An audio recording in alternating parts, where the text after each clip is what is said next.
welcome back to the desk, and thanks, Clutch, for that insightful look at the IS-3. You're welcome, sir. That spaced armor Soviet tank with a very rounded turret, which is oh so hard to pin. It is. It is. It's incredible to actually look at the spaced armor, at the actual tank. You just like lift up the flap and see. You just lift it up, and then the tank, the armor is angled downward to even increase the ratio of the angle from when it gets hit. They thought about a lot of engineering when it came to how to get those shots to ricochet. That's interesting. 1 over cosine theta, guys. Yeah, that's right. That's the modifier Math. that adds to your armor. The angle in which a shell penetrates or Stop hits. it. Hey, math wins wars, man. It does. It does. Especially it's in Greek torch exponential, corner. guys. I mean, this is important. 1 over cosine theta, you can plug it in. 60 What does that degrees. even mean? What do you mean, what does it mean? 1 over cosine theta. Okay, Are those even real words? you know what cosine is? The opposite of sine. Sine, cosine, sine, 3.14159. That's something I used to chant in math. Okay. That's awesome. I shouldn't talk about this That stuff. is amazing. I played football. Did y'all Okay. say that on the football? Yes. Yeah, we did. We did. We did. You know, were you there for the funny math joke at BJ's that night? Which one? I was there for the joke night. Okay, so the Squires, Oh, Yeah, gosh. that was awful. that was the greatest math I joke. didn't hear most of it, but the reaction of everybody around me was worth it. No, Nice to it's hear. Looks like these teams The are almost sum of ready to the go. the sum of the square of the sides Of high pot on noose. is equal to It's the greater than the sum of the sum of the squires of both sides. The sum of the squire of high pot on noose is greater than the sum of Okay. the squires of both sides. It's an awful joke. Don't It's- ever. it's Don't a even great Google joke. it. Don't even It's Google very it. funny. Do you know what's the best one? The turtle joke. Yes. Herbal the turtle and Tortoise Tortoise the the tortoise. tortoise and Myrtle the turtle. That's what I said. Yeah. We have 30 seconds That's a until we very, have this battle that's ready a very to go. special joke. Himmelsorf's going to be the map. And hill play is what we saw last time this map was chosen. I wonder if we're going to see it again here, gentlemen. Or I predict, actually, Train Depot. We're going to see I predict a fast cap. some West Side play. There's a T-34 in the mix. I predict. There is a T-34. I predict camping. Camping. Camping. Time to go and find some dry wood. Do you want to put your money where your mouth is? Camping Yes. versus fast cap? Yes. I bet you $1. $2. Okay, deal. Deal. I bet you $10. $20. $10. Oh, $10. Oh, We man. got $10. Let's go ahead and get into the map. It's on Himmelsdorf. Let's get battle number 1 started.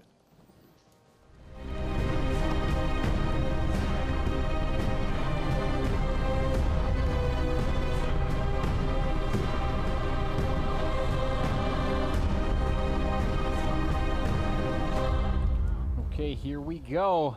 Come on, fast cap.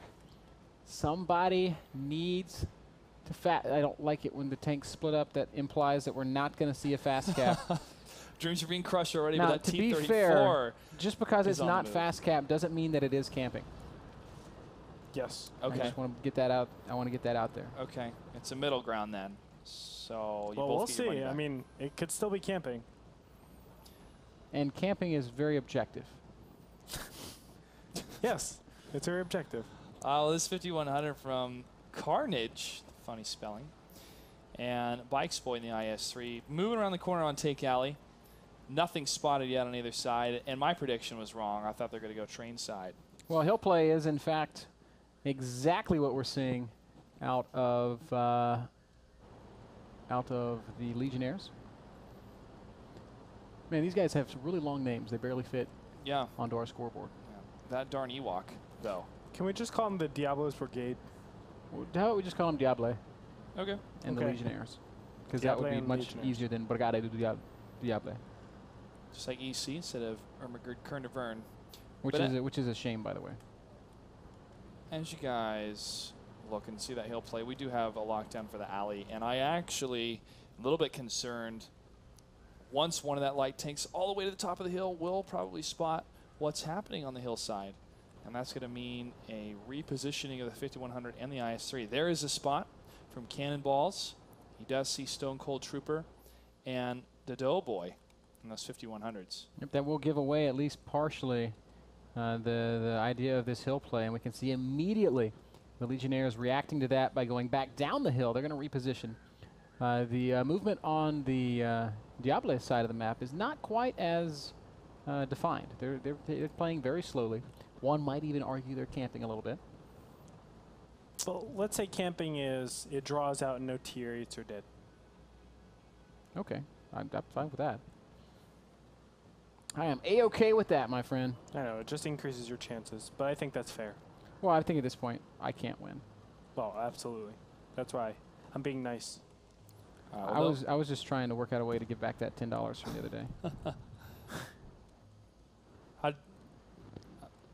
Are they still on the top? There's no, half of them are still on the top of the hill. Looks like they reset. Yeah, there's a single T69 up on the hill. That's pure fluke. Cinedane and the IS-3s actually managed to get a couple shots off on Burke's boy, knocking him down to 1,500 hit points. So a couple of big hits, but third shot either missing or bouncing, as Burks has found that hold down position behind that little pile of gravel.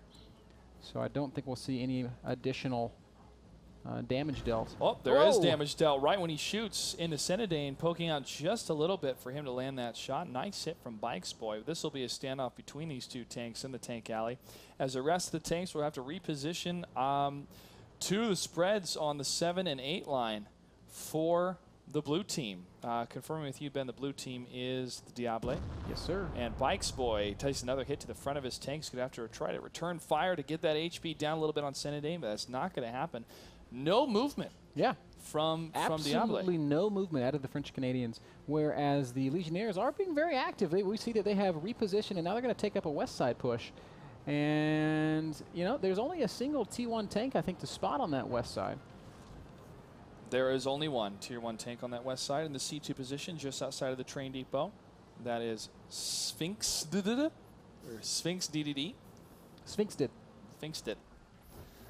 And he is not seeing anything yet, but he's in a good position to scout anything coming across the tracks, or at least anything within 15 meters. He's going to get lit up very soon, as that darn Ewok is Yotcha, as they would say. doing a good job of slowly pushing forward and advancing the vision of his team. That darn Ewok has not seen anybody yet. Where is that T1 hidden? Is it inside? It's right inside. It's right inside. So behind he's not actually got that much vision. Oh, he's going to see that darn Ewok. That darn Ewok also sees him.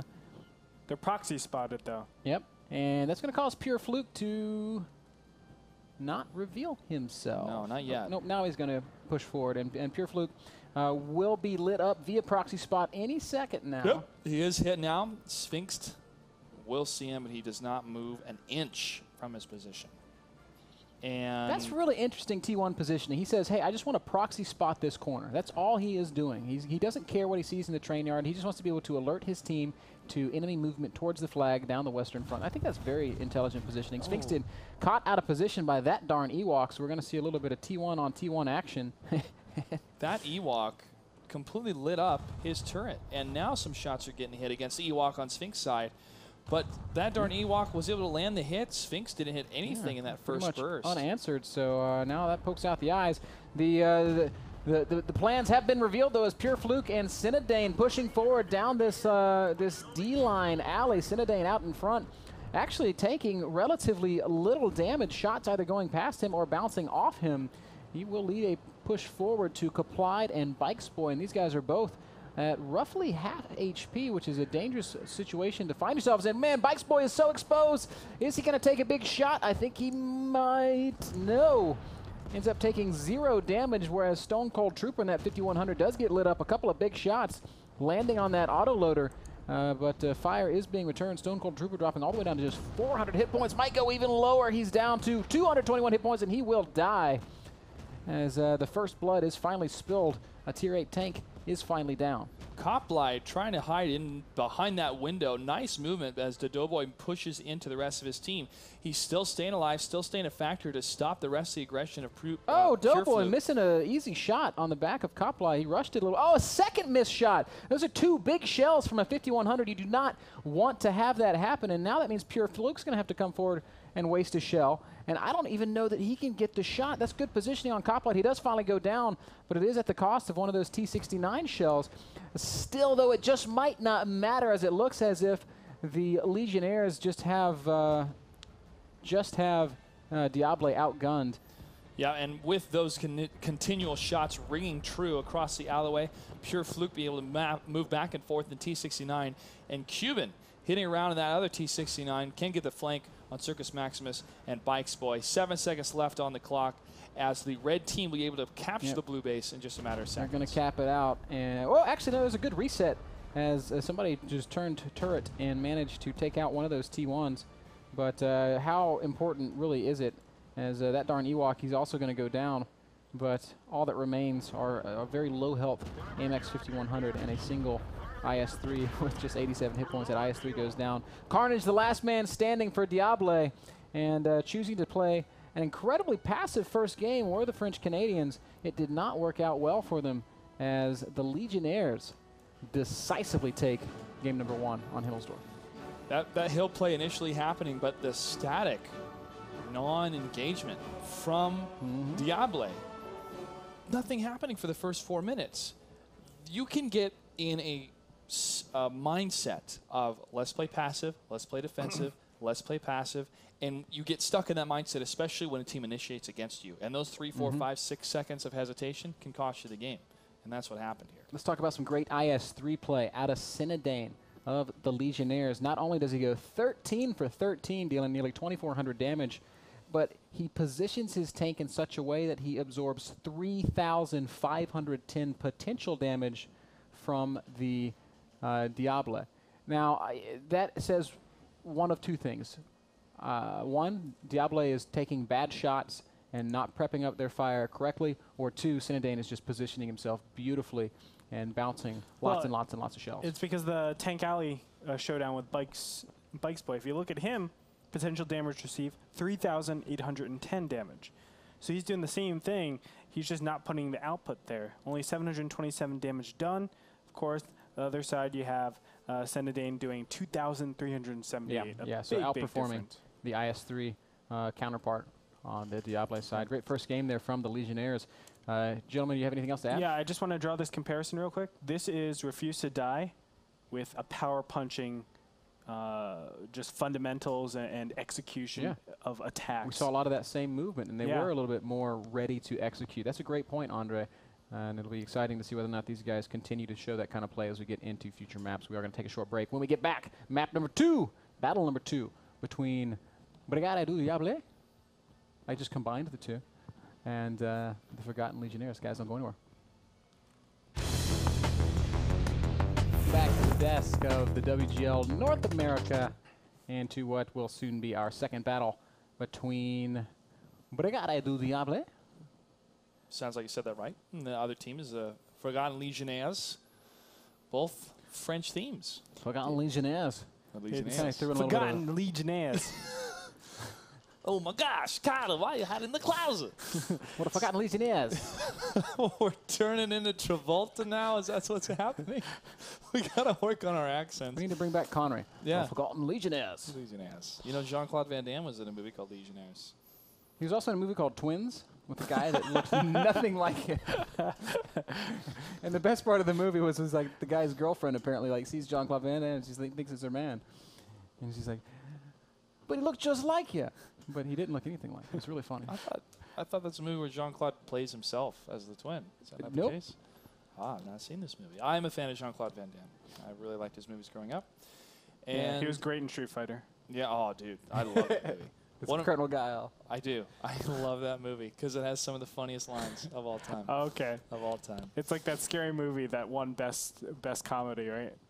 There was just recently like a intentional scary movie that just won the award for best comedy. It's like, yeah, that's why Street Fighter's good. No, I do love it. One of my favorite lines, Bison is talking to Chun-Li, and she's telling him about the day that his men came in and destroyed her village, and all they had was pitchforks and scythes, and he had all these guns and ammunition and completely just wiped out her people. And Bison looks at her, and he goes, Chun-Li, the day I graced your presence was probably the happiest but toughest day of your life. But for me, it was a Tuesday. And that line has stuck with me ever since as an 8-year-old when I saw that film. Loved it. All right. Well, we have not had a map change yet. We're still looking at Himmelsdorf. Pretty eager to see where we end up going as As it is going to be on Diable to make that map choice. It will be. According to the chat, looks like they are confirming what it will be. And I'm guessing it's going to be steps. And this also reminds me of the last map of Refuse to Die, or the last series, excuse me, of Refuse to Die versus Gentleman Gaming, of why they choose Abby. Why they chose Abby when Refuse to Die had a completely defensive position to hold in. And that is part of the strategy of World of Tanks 7x42 is if you can hold down in a defensive position, go for a defensive map to get the draw or to get the defensive area. And Abby was a choice I would not have chosen if I was in that scenario. Yep. Steps is in fact going to be the map, and that countdown has just begun. So we're going to be seeing these two teams face off once again on the very wide open, and sometimes fast and furious, other times rather passive. Open map called Steps. You wanna go double or nothing? On or we just call Steps? that last one a wash? No. Oh, last battle was a wash for Okay. sure. All right. Well, then let's just jump into Steps with nothing on the line.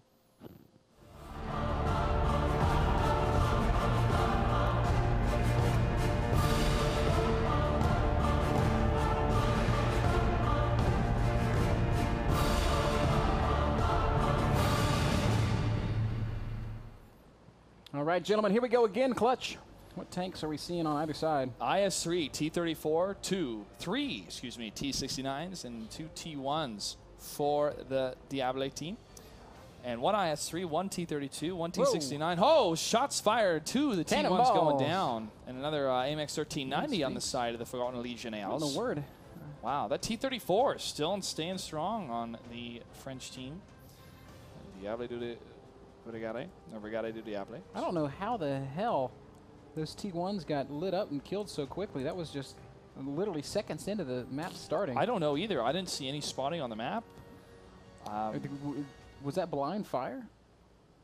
How sick would that be? That would be obnoxious. I didn't see any spots either. If that was blind fire, that'll be the luckiest shots I've ever seen in this game. I'm going to have to go back and check the replay on that, or Yeah, at me least too. consult with the players. Because looking at the mini-map, Yeah. I'm going to have to go back and see. I was looking at the tanks, and I just saw 2 tanks die. Or maybe they just exposed themselves and got blasted. The T-32 was the killer of one of them, and they have a T-32 with some of the best sight range in the game. And even the sight range again on these IS-3. This IS-3 Bikes Boy getting lit up from far away. A couple of those shells do bounce off that spaced armor. Yep, good job spotting there by that darn Ewok, I should say. Not that damn Ewok, but that would be awesome if it was. Oh, Bikes Boy circling around next to the T-34 Fire Tank 2. T-34 larger, slower than a T-32, but does more damage. And have not seen it really unload its firepower yet against the Forgotten Legionnaires. Looks like we're seeing the Legionnaires just reposition. They did see a lot of action on the eastern side of the map, and now we're seeing what Andre was talking about, that highly mobile play style that they seem to be copying from Refuse to Die, or at least that we saw some of with Refuse to Die, it being executed here, whereas the Diable team has fallen back into a completely defensive posture. They're scared on the west side of the map. Now they're doing the right thing, as it turns out. No, to be. I'm not saying they're not doing the right thing, but I'd be scared too if both my T1s died within 1 minute of the game. Within 30 seconds, man. Yeah. That was like instant. And completely reassess what's going on. I do want to say, I don't think you ever copy aggressive play in World of Tanks. It's so impossible to do that. I shouldn't use the word copy, but it's something that we saw a little bit of from Refuse to Die. Now, there's some more good spotting from that darn Ewok. I'm telling you, man, when an R and an N are right next to each other, it looks just like an M. Yes, sir. That is the English language. Fire Tank 2 and a T-34 taking some damage. Those hits from the 1390 from that darn Great Ewok. spotting from that darn Ewok. He is just all over it. He's now lit up Carnage. And Cyrus Maximus, or Circus Maximus. Ewok is going to actually light up that T-69 and land some shots in his side. So Maximus going all the way down to 480 hit points. So this is some great 1390 play out of that darn Ewok. And this means that the Legionnaires, they haven't taken any damage. A single, well, it's not completely true. Cinedane did go down. Yeah, they took a lot of damage on Cinedane. But the rest of the team has absolutely full health, which might actually mean they have a hit point advantage in spite of the fact that they're down at tier 8, I completely missed Cinedane getting blasted. He was trying to go for the flag capper, positioning himself to see anything spotting that side. Was completely left in the open. And the T-69s plus the IS-3 and T-34 able to unload on him and annihilate him. You still see his smoking tank way in the distance here.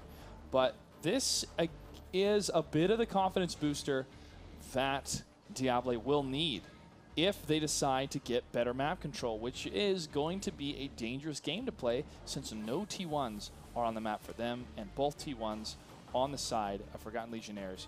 I have full health. They're completely out. The Forgotten Legionnaires positioned just outside of cap range here, and Brigade du Diable hiding behind that ridge line in a completely defensive lockdown.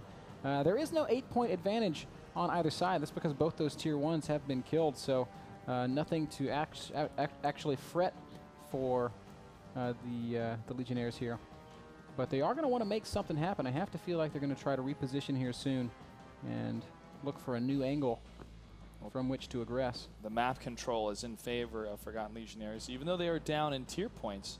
But as you were mentioning before, Ben, having the HP advantage, if you calculate the spread, or even just looking at it, guesstimating from eyesight of what's been hit on the side of Diable compared to Forgotten Legionnaires, full health, they could roll in, and with some good clean shots and focus fire on specific tanks, like Carnage or Cirrus Maximus, it'll be game over as long as their shots land. Might be one of those odd times when you actually send the T1s to absorb a couple shots and push at the same time.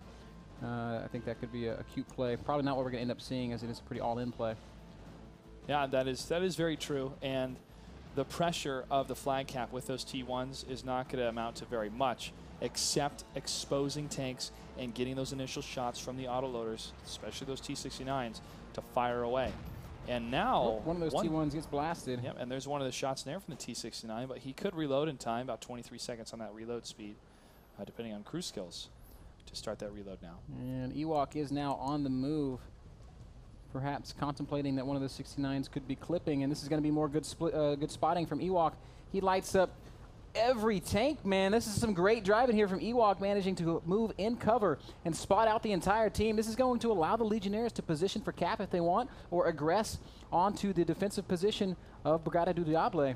And I think it will be the latter. They are going to take up an aggressive foot. I love the driving of Ewok. He is absolutely doing this just brilliantly. The T-69's coming up behind cover to support as Ewok continues to creep forward. It's all in that map control as well, Ben, and with the calculated movement of moving closer and closer in cover, even though Stone Cold Trooper just took a shot from Fire Tank, being able to move in closer and closer. Now they're going to get that execution. Pure Fluke and Cuban with that beautiful surround on the left. Carnage and Cirrus Maximus trying to stop that advancement from that darn Ewok, but those two T-69s are going to unload on the stopped-in movement for the blue team. Oh, one tier 8 drops now for the Brigade du Diable, and the T-69s of Cirrus Maximus and Carnage are both very, very low. 146 hit points for Cirrus Maximus. Carnage at about 600 hit points, so he can take 2 or 3 shots. But still, the tempo, hard to say who it's favoring right now, as the T-69s of the Legionnaires are taking some pretty substantial damage. Cuban down to just 296 hit points. We see another tier 8 tank falling for the Legionnaires. That T-32 Stone Cold is going to make a big advance up onto Carnage, who has 684 hit points and actually just tracks the T-32. Doesn't manage to do any damage. That's a wasted shell for that T-69.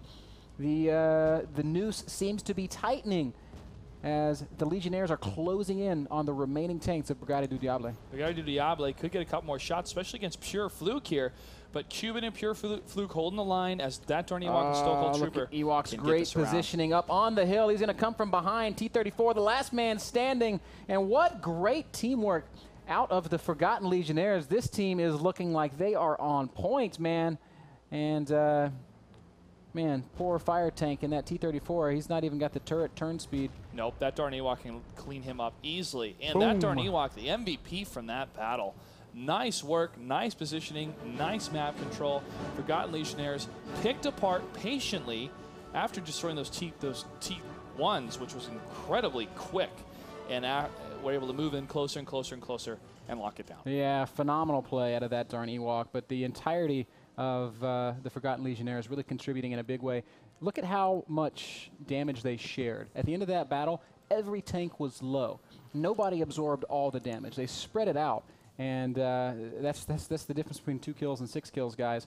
Just or 7 kills, I should say. Just beautiful driving, beautiful coordination, great team synergy. These guys are looking impressive to me.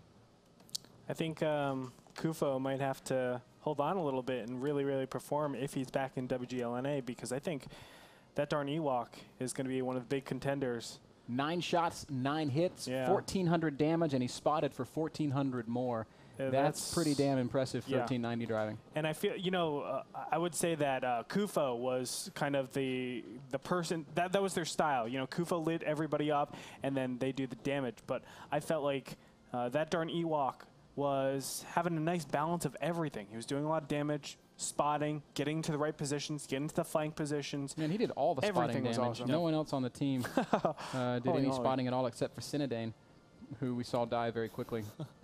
I can believe it, and we've seen some great 1390 play this evening. Yeah. Our first series, pardon me for forgetting the player's name, Trigger X or Trinity X or something to that. We'll have to go back and check, but on high voltage, performing very well in the 1390. Yes. Yep. But overall, one thing I do want to say, I'm so glad to see defensive play like this, campy play like this, getting crushed, and especially on a map like Steps.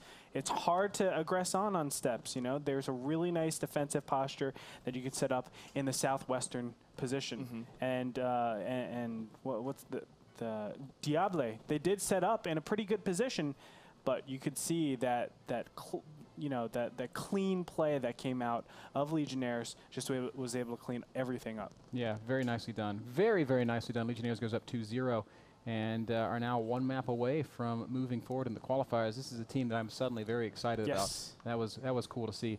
We are going to kick it into a very short break. When we return, battle number 3 between the Forgotten Legionnaires and Brigade du Diable. I'll never get it right. Don't go anywhere. Welcome back to the desk of the Wargaming.net League North American World of Tanks Season 2 Qualifier number 1. I am Ben, Mr. Bitternickel, sitting alongside my good buddy. Me! I'm me. No, Joshua Clutchgrave. Thanks, Ben. Legionnaires looking fantastic, honestly, and I am very, very excited to see these different teams make it just past the round of 32. And this is qualifier number 1. We're already seeing some pretty good play here. Look at the ballsiness out of Brigade du Diable. Losing steps pretty one-sidedly, going straight to Prohorovka. A map, probably the most similar map to steps that we have in the map pool. Yeah, definitely so. And we saw, obviously, a very campy setup. Now, Proc can be split up east and west, and it's very difficult to aggress on, especially if you take the east side and you're spawning in as south. You're able to get good coverage on your own cap, so take off any cap pressure and then maintain a very defensive posture. I hope we don't see campiness, but I mean, the last 2 games, that's all they did. Well, Forgotten Legionnaires has to do is camp. That's true. They and they win. And you know, that's not true. They could just draw it out continually on this map, and like, we don't have to be super aggressive. But why not be aggressive? Why not try a strategy your team's been working on that you could use against this type of team? Hopefully, but we'll definitely see. Progorovka is the first time we're actually going to see this map tonight, gentlemen, and this is Soviet's favorite map, and he always berates us because we don't pronounce it correctly. I pronounce it right. I pronounce it perfectly. It's just you, Clutch. Okay. Well, I don't. So the K is silent. Please continue to help me pronounce Prohorovka correctly. It's a harder K. Prohorovka. Prokhorovka. Prokhorovka. Prokhorovka. It's called Prok for short. Prokhorovka. Back in the East Coast, I'm in Boston. Prokhorovka. Pecan pie. I can't wait for Ben Affleck to play Batman. Prokhorovka.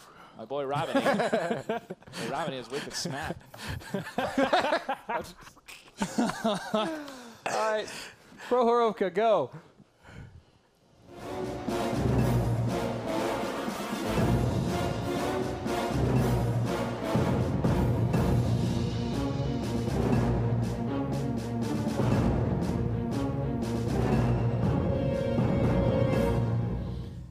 And here we go, gentlemen. That darn Ewok once again in the 1390. I am very eager to see what he brings to the table this time. He has been showing us some phenomenal 1390 play in the first 2 battles, and I would love to see that continue.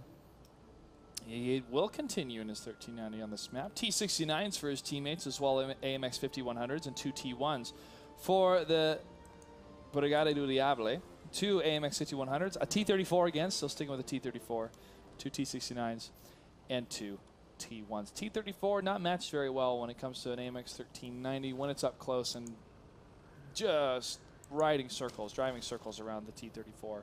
Traverse speed not the fastest, tank not the fastest, and that is how you engage a T-34 in a lighter tank. Just run circles around it. Yeah, interesting positioning right off the bat from the Legionnaires. They're going to take this this eastern village, and we see that darn Ewok trying to fire on cannonballs in that T1. First shot was a miss. Second shot's going to be a hit, though, and out goes one of the eyes. That darn Ewok performing again very well, taking out that eyes and ears. The spread of Diable is halfway through the map as one of the light tanks is on the road. That's a dangerous spread, man. I don't know how much cover they actually have in the middle of the map like that. Not enough, but this could be a bait and switch as one of the tanks could cross the railroad tracks. With all this bush cover, this camel cover for 3 of the heavies, they could unload on it. However, once they do, it will expose them. If they're not able to get the kill, they could fall back. Ewok is so freaking smart, realizing that with that T1 dead and that T69 spotted, that he can aggress towards the flag. The judgment from this guy is blowing me away. You know, there's nothing telling him that there's definitely nobody back here. Hey, but his game senses are tingling, and he's going to go for it. If him and his people can wipe out the Empire on his forest moon of Endor, then he can clearly take down these tanks on a very open field with a little bit of forest as well. Well, he has poked up onto the tracks and spotted Sphinx in that T69. And I am just so impressed with his ability to make these calls. He's moved very far forward on the map, has spotted not a single tank, and that means that Pure Fluke can move up in that T69 as well. Going to give them a good firing position and from the northern half of the map. And there he does spot. Man. There's the spot that he needs, and he's going to get a shot fired very, very dangerous. First shots are fired. No damage dealt just yet, though. Pure Fluke also in a firing position. And Fluke is going to hit in a big way. That Sphinx taking some big damage. Second shots missing from both Fluke and Ewok. Third shots are going to hit. Sphinx dropping down to 890 hit points, 630 hit points as Ewok chimes in once again. 250 more damage being piled on by Ewok. Sphinx now down at just 385 hit points. And Sphinx has tracked. His fuel tank's been hit. His ammo's been hit, but it did not blow. He was not ammo racked. But that was a significant hit to the modules on that T69. Sphinx is hurting, and he is hurting bad. Yeah, he has more or less been removed from the fight, and it was at basically no cost to the Legionnaires.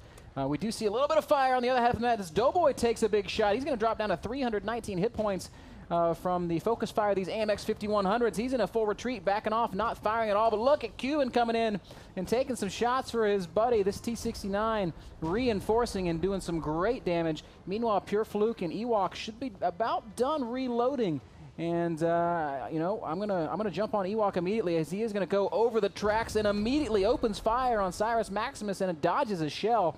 More good driving out of Ewok, who looks like he is just itching to jump those tracks and make something happen, but he's gonna let his better judgment steer him in another direction as he sees Pure Fluke under fire, and he's gonna offer some of his own shells downrange. Pure Fluke is now locked up in a bit of face-hugging with Kaplide. Kaplide forced to retreat as well as he realizes he cannot win 1v2 with the assisting fire from the other tanks downrange. Kaplide trying to shut down that flank fire from Pure Fluke, but Pure Fluke lining it up. That shot, is he able to get it? Why are you just going to stand there? I guess because he knows that Kaplide doesn't have any shells left. He's also trying to get the Cyrus Maximus at 5100 more towards the front against Doughboy and Here the rest comes of his Ewok teammates. once more, and I think he's going to make short work of this T69. One shot and two misses the second. No, it doesn't. That was Kaplide missing. And now Ewok in a perfect position to just go initiate cap. Cyrus Maximus and Carnage, the only two tanks left. Cyrus goes down. Carnage is the last man standing. This was as one-sided as they get, guys.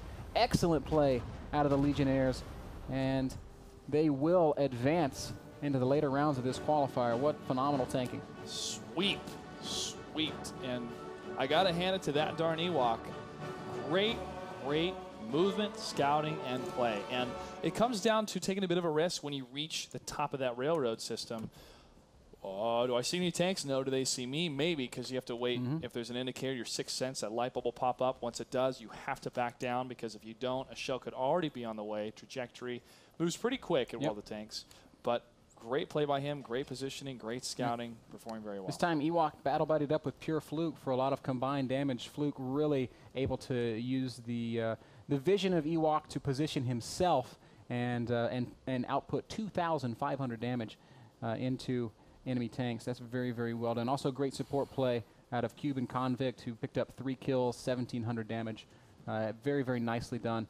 Forgotten Legionnaires are showing up on my radar in a pretty big way as possible favorites now in this qualifier. That was some of the most convincing play we've seen. It's actually kind of funny in this qualifier so far. It's like the last team that we've casted start to Keeps become getting better. Yeah. the favorite going into this qualifier. And you know, we were pretty impressed with High Voltage, and then we're like, oh, Refuse to Die looking really good, and then we're like, oh man, Symphosaurus Rex, they're gonna probably take it. And now all of a sudden we got Legionnaires over here that are just outclassing their opponents. Brigade du Diable is supposed to be like the premier French-Canadian team, is what Rukil told us. That, hey, these guys are considered real heavy hitters from that region.